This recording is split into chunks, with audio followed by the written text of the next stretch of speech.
अस्सलाम वालेकुम, मैं हूं बाजी परवीन। आज की इस वीडियो में जिन लोगों के बाल बहुत ज़्यादा झड़ रहे हैं उन लोगों के लिए आज मैं बेहतरीन नुस्खा लेकर आई हूँ। बाल झड़ना, गिरना और बहुत ज़्यादा बच्चे, लड़के लड़कियाँ बहुत ज़्यादा परेशान हैं। आपने मेरी वीडियो के अंत तक देखना है, सुनना है और कोई भी आपने स्टेप स्किप नहीं करना। पहले आप पूरी वीडियो को सुने, देखें, फिर आपने अमल करना है और इन चीज़ों को इसी तरह बनाकर इस्तेमाल करना है जो मैं आज आपको बताऊँगी। आपने जिन चीज़ों का इस्तेमाल करना है उसमें आपने शहद का इस्तेमाल करना है। अब आप कहेंगे जी शहद बालों में लगाएंगे तो हमारे को बाल हमारे चिपकने लग जाएंगे। नहीं, आपने क्या करना है, इसमें प्याज का रस शामिल करेंगे। एक प्याज लें और उसके बाद आप दूसरी प्याज लेंगे। 2 अदद प्याज आप लेकर इसका रस निकाल लेना। आपने कद्दूकश करेंगे तो ये इसका बेहतरीन आपके पास इसका रस, अगर आपके पास मशीन है तो उसमें आप निकाल सकते हैं तो बहुत अच्छा आपके पास इसका दोनों प्याज का रस आ जाएगा।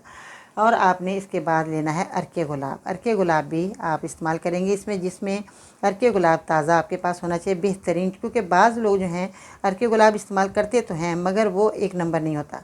आपको सही से अरके गुलाब लेना है। आप घर में भी अरके गुलाब बना सकते हैं कि आप गुलाब के फूलों को लेकर आएँ और उसको उबाल लें पानी में, फिर उसको छान लें तो आपके पास नेचुरल कुदरती अरके गुलाब आ जाएगा।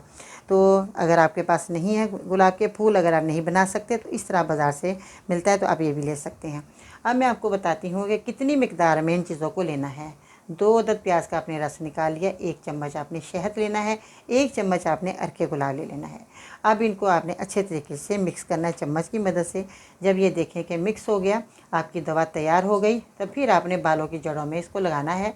और बालों की जड़ों में लगाने के बाद हल्का हल्का उंगलियों के पोरों से, जैसे उंगलियां आपकी, इन पोरों से आपने मसाज करना है। हथेली से आपने मसाज नहीं करना, उंगलियों के मदद से आपने मसाज करना है बालों की जड़ों के, आराम आराम से, ज़्यादा ज़ोर से नहीं।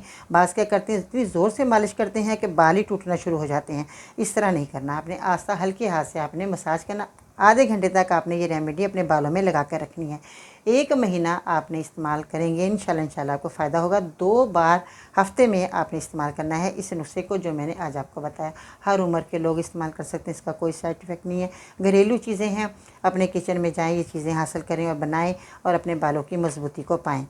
तो सादा पानी से उसके बाद आपने बालों को धो लेना है। गर्म पानी ज़्यादा आप इस्तेमाल ना किया करें। जो लोग, बच्चे या बच्चियाँ, गर्म पानी से अपने बालों को, ज़्यादा तेज़ गर्म पानी से बालों को धोते हैं, उनके बाल जो है ज़्यादा खुश्क हो जाते हैं और सर में खुश्की आ जाती है।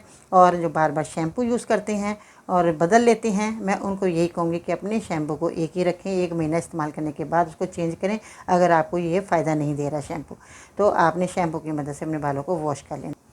ये तो था एक छोटा सा नुस्खा जो मैंने आज आपकी खिदमत में पेश किया। आप बनाएं, इस्तेमाल करें और फ़ीडबैक ज़रूर दीजिएगा कि आपको ये मेरा नुस्खा कैसा लगा।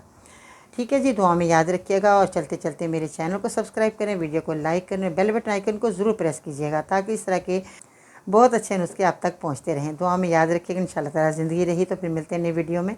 तब तक के लिए अल्लाह निगहबान।